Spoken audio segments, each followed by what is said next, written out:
Good day, everyone. I'm Julie Sawchuk here with you in my accessible bathroom. You are watching Building Without Barriers live. And today I'm introducing you to my special guests, Samantha Prue and Charlene O'Reilly. Samantha's out in Calgary-ish, streaming in, and Charlene's just over in Seaforth, Ontario. And I, of course, am coming to you from my accessible home in Blythe. Today, we are in the bathroom. We're going to be having some uncomfortable conversations about bathrooms. I know it's how you want it to spend the next 30 minutes. But I'm going to start by reading from our new book, Building Without, what's the name of our book? Oh yeah, Building Better Bathrooms. And I'm really excited to tell you guys that I have my first program sponsor, and that is Pick-a-Posy Costume Shop. Check out those fabulous earrings and the dress and the wicked boots. I can't quite get into the camera. I'll show you those after. Anyways, thanks to Pick-a-Posy in Blythe for providing me with outfits for all of my upcoming programs. Great. So Uncomfortable Conversations is the part of the book that I am going to read from first. And it almost didn't happen. Samantha, remember we had like everything done, and my husband, I think, was the one who was like one of the last ones to read the script. And we kind of just were chatting about it. And he said, but what about all the stuff that we didn't know before your injury? And I was like, right, yeah, all of those questions, right? All of those icky things that people don't talk about. So this is the last part of the book that I wrote, and it ended up being significant that we put it right at the beginning of the book. So I'm going to say goodbye to our guests just for a few minutes while I read this, and we're going to welcome them back in a little bit. So this is starting page 24 in Building Better Bathrooms, Uncomfortable Conversations. We really could not have published a truly accurate book about bathrooms without talking shit. So here it goes. All the uncomfortable conversations that you didn't know you needed to have. Ever since we, as a society, created indoor plumbing, what happens with our bodily waste has become a private activity, always happening behind a closed door. Sure, you know what you do in a bathroom, but do you really know what anyone else is doing or how their body functions behind that door? We assume that we do because all bodies work more or less the same, right? Not quite. You know what happens when we assume, and that is why we, as a society, have been getting it wrong, especially in accessible washrooms, for such a very long time. We don't talk about it.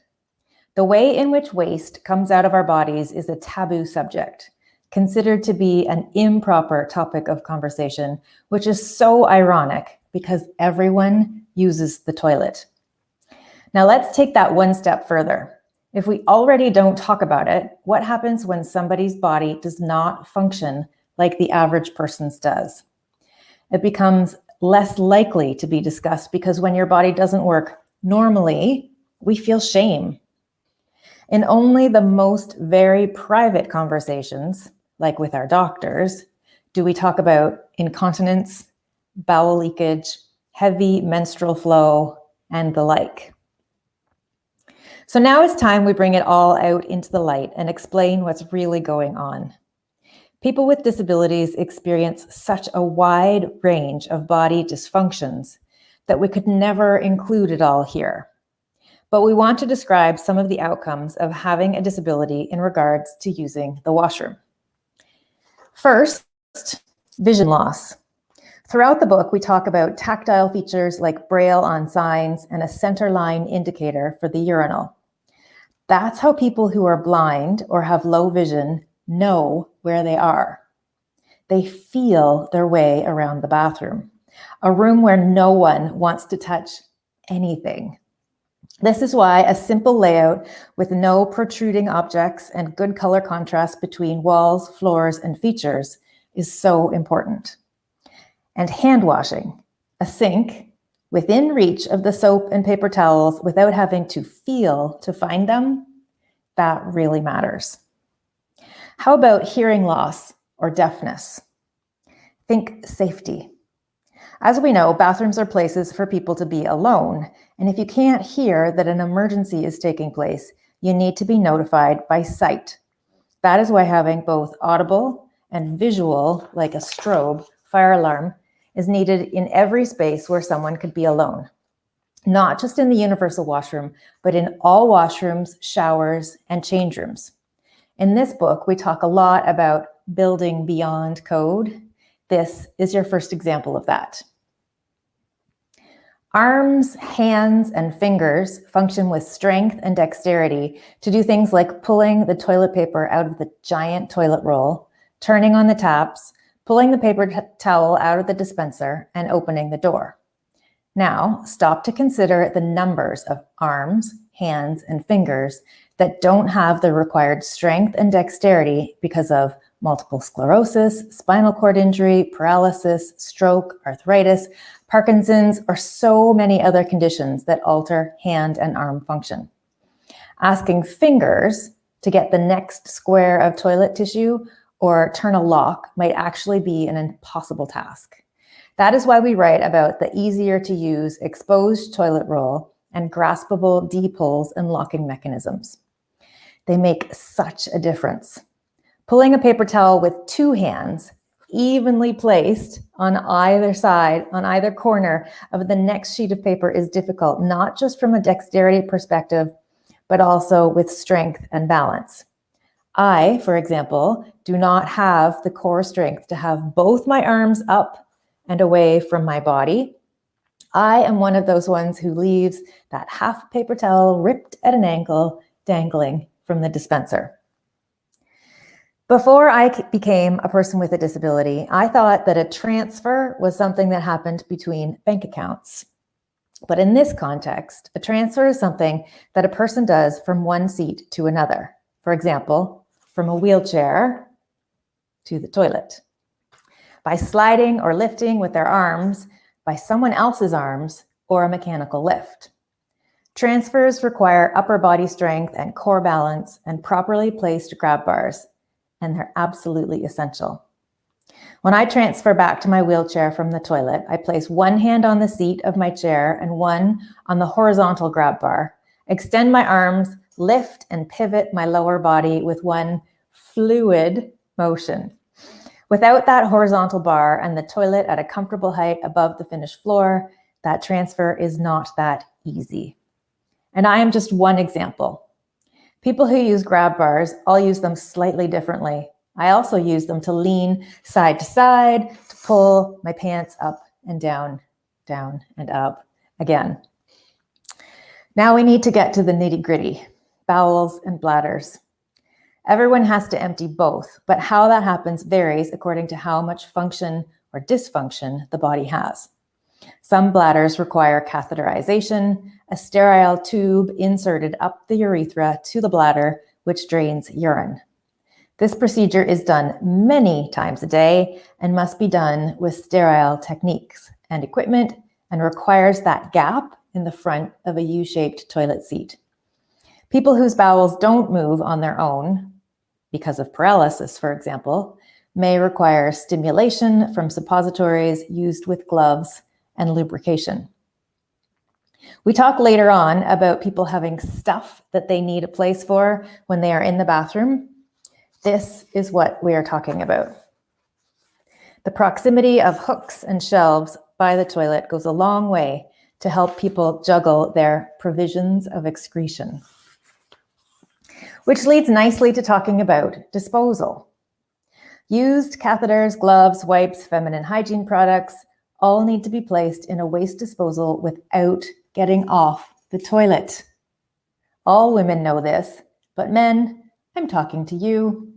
That sanitary disposal unit needs to go directly beside the toilet, not behind, not across on the other side of the stall, not above the grab bar, but directly beside the toilet. Accessible height sharps disposals should also be provided to allow people with medical conditions like diabetes a safe way to treat themselves. And what about people who do not have the ability to control their bladders and bowels? Ostomy equipment needs to be emptied and cleaned in the private space that is afforded in a universal washroom or accessible stall with a sink. We also, as a society, think that all people grow out of diapers at the age of 2. This is the thinking of those who are privileged to have no experience with older children or adults who use incontinence products. Adult-sized change tables serve people by allowing them the dignity to get changed without having to lie on the floor of a public bathroom. Speaking of lying on the floor, how else does a person get dried and dressed after a swim or a shower if they're not able to stand or balance when seated on a bench? We also need to understand that all bodies are different. Creating gender-neutral spaces for people who choose to choose which washroom they find most comfortable allows people to feel safe and not worry about who is watching.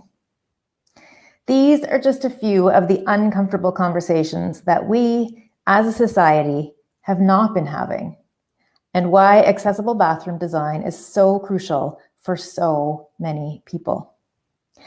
Everybody goes, and we are here to squeeze every last ounce of our experiences and understanding into these pages to allow you to inform all your future discussions and decisions and build better bathrooms. So that's the very first part of the book. And I'm going to bring Samantha and Charlene back because I want to ask you, I know you guys have heard this, read it already, but Samantha, I'll start with you. What uncomfortable conversation have you had with a client or a friend that really made you go, holy, right, I didn't think of that before? That's a tough one. For those of you that don't know me, I'm more on the technical aspect end of things. So I'm actually helping the clients achieve compliance and go above and beyond to make bathrooms or their spaces functional. So I think for me, it's walking into, or for example, I was just doing an assessment the other day of a building, and I walk in and the client is so proud of these new accessible showers they put in. And here we're staring at the faucet and the controls on one end and the seat on the complete and other end of the shower. And I'm like, can we take a second and look at this scenario? If someone is using a mobility device or someone uses a wheelchair and they have no use or core strength from, their chest and below, they transfer onto that seat. How are they going to use that shower? It's not usable. So those are the uncomfortable situations that I find myself in, because you've just renovated this, what you think is this beautiful bathroom, and it is, sure, by looks, but is it beautiful by functionality? Mm-hmm. Not at all. So that's where it's tough for me. And those are the conversations you have to have, because a client might have just spent a ton of money and now they have to spend more money because they didn't get it right. That's so hard. Yeah. Because they're proud of their work, right? They think they've done it really well. Just missing the mark just a little bit. Yeah.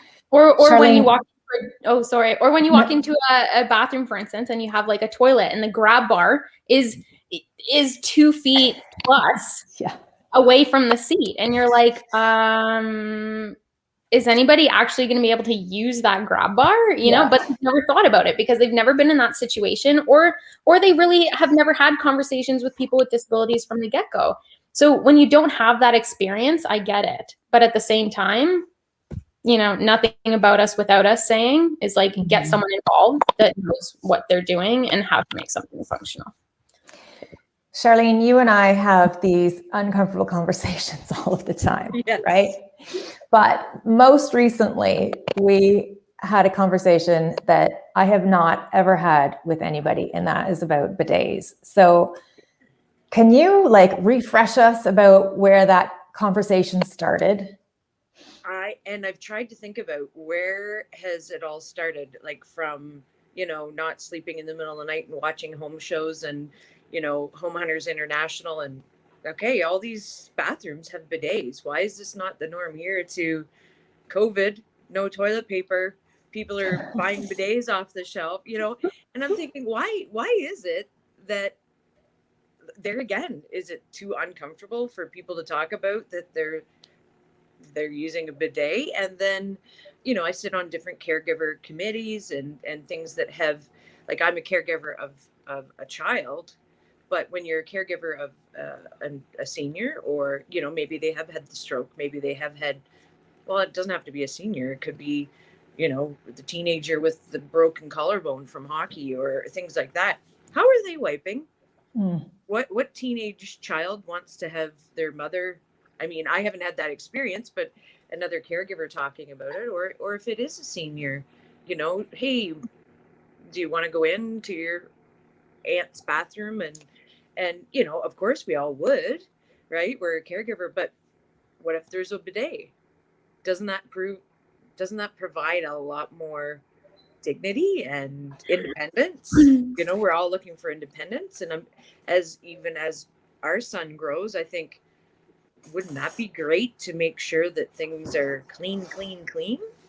Yeah, And I don't know. You've had a conversation with somebody who recently installed a bidet. Can you talk to us about how it has changed their life? Because that was the message that I got from you when we had that conversation. It was a total game changer. It was a caregiver that was new to caregiving, and all of a sudden was, getting some of the resources from some of the committees that I've sat on and things like that. And thankfully, a family member had lived overseas. They had taught overseas in a country that it was totally the norm to have a bidet, which again, you think of, oh my gosh, all the toilet paper use, all the septic system use, and things like that. Well, it was a game changer for their grandparents because. Oh, we lost you. Sorry, somebody calling in there.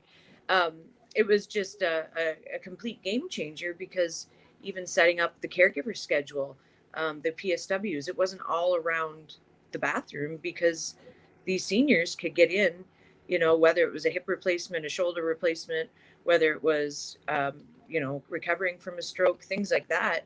All of a sudden, they didn't have such a long caregiver list because the toileting was off the to-do list. Because they're able to do it themselves. Totally able. She said that they have even a bathroom light. They have a seat warmer. Right.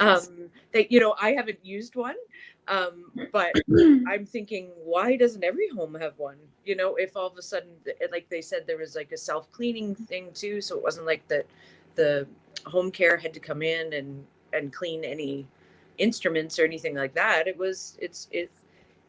It totally let them go to the bathroom and not have to have any assistance, which is unreal. So let's dig into that, right?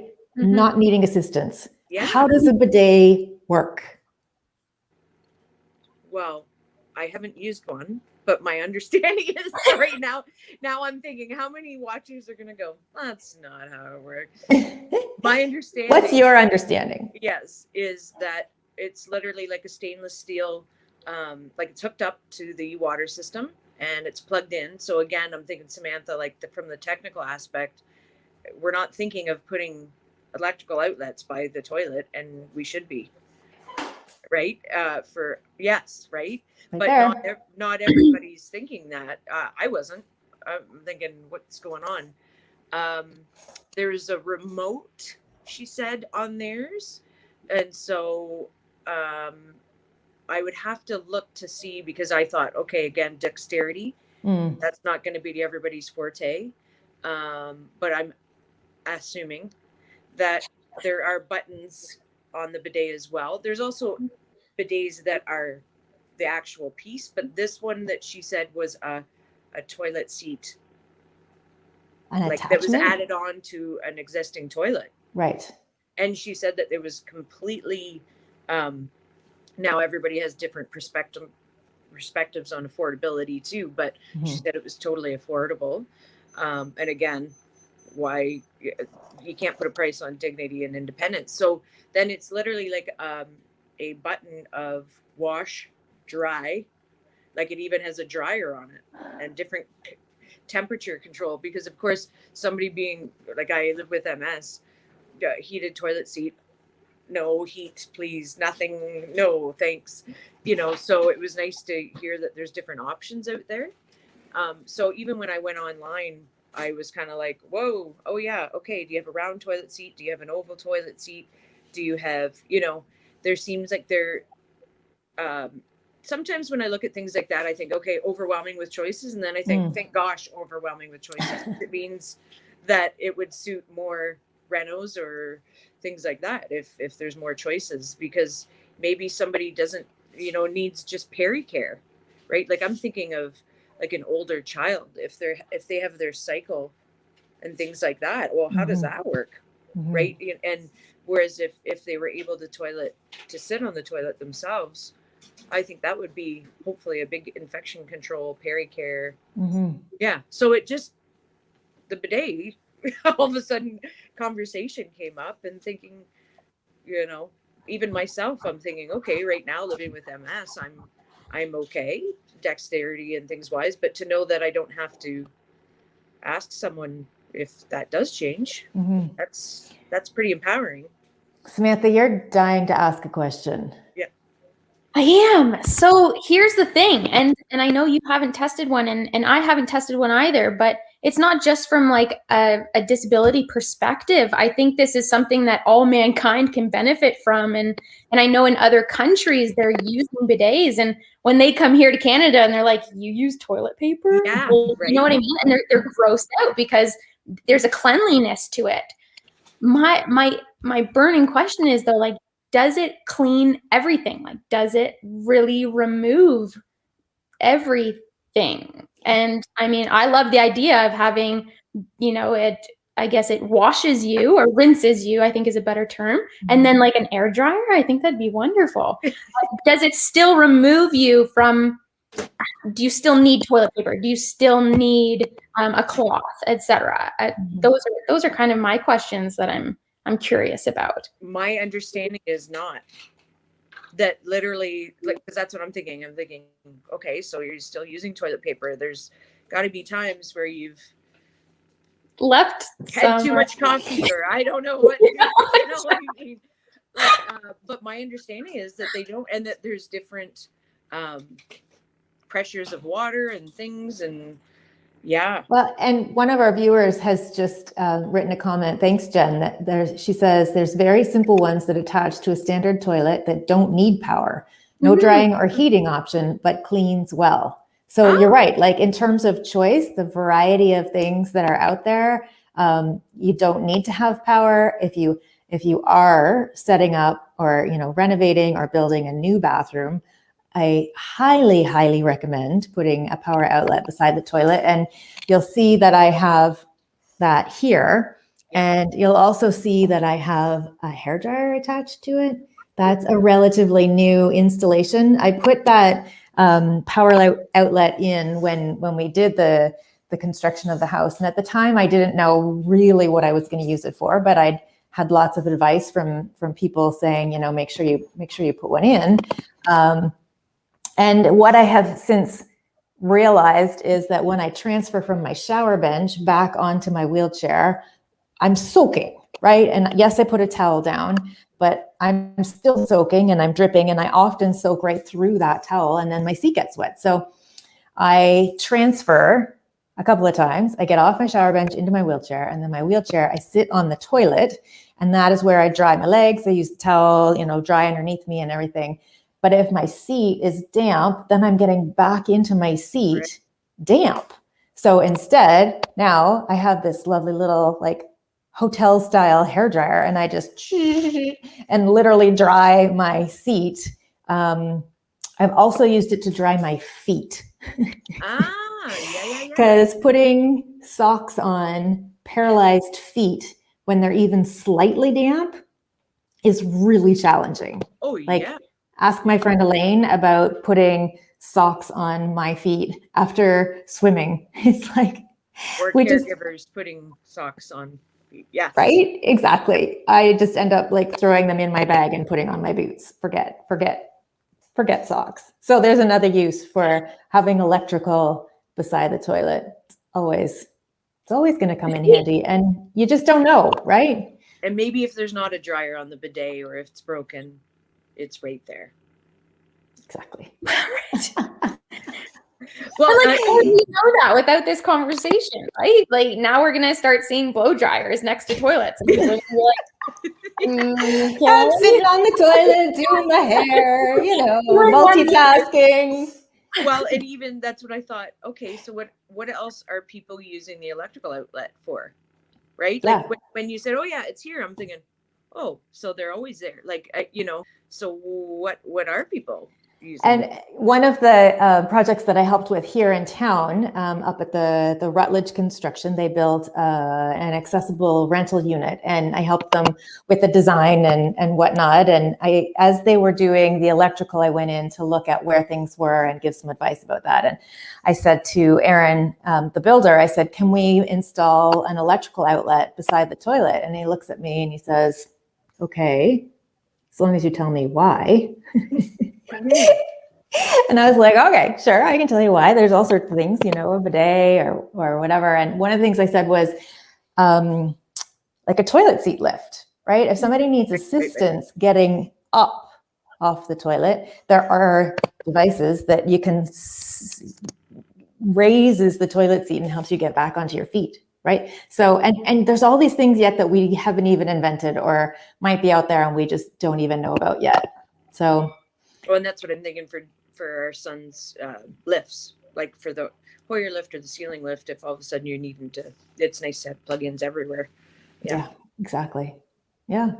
So this is just the beginning. I'm sure we are going to have lots of opportunity to talk about other, perhaps uncomfortable topics. But you know what? Maybe we should stop calling them uncomfortable topics and just make it the norm, right? Like, we have to talk about these things because we want to live in our homes for as long as possible. And Charlene, I know that's a conversation that we had about your friends or the people that you know, that having a bidet means that they can stay in their home. They don't have to have help coming in. I want to be able to live here for as long as possible. We installed electrical. Speaking of installing electrical, we installed electrical in the ceiling because I might need a lift down the road. Yeah. Like if I blow my shoulder, heaven forbid I were to do that, I wouldn't be able to do that lifting that I need to do to transfer off of the toilet and back into my wheelchair. So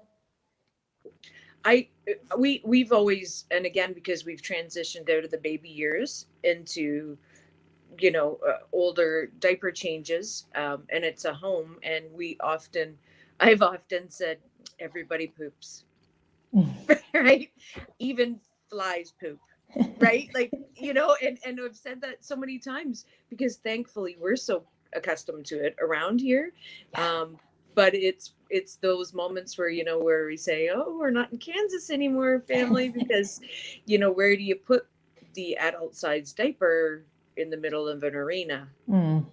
Right? When you already can't change him on the little baby change table. It's, lots of uncomfortable times. Yeah, so we're going to keep having these conversations. I know in one of my next YouTube lives, we're going to do some toilet training. Next week, we're going to talk to Jane Verbor about beautiful, accessible design. And I'm super excited to have that conversation with her. Thanks again to my fashion sponsor, Pick a Posy Costume Shop. I'm very excited about that.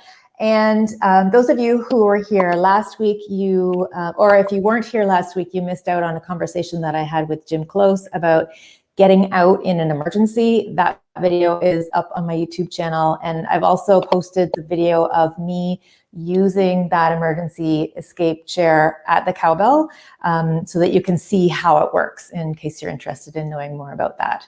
If you want to get a copy of Building Better Bathrooms, you can just go ahead and visit our website there, buildingbetterbathrooms.ca, and you'll find everything that you need to know to get your own copy. If you're specifically interested in residential bathroom construction, you can visit the resources that I have available at buildingwithoutbarriers.ca.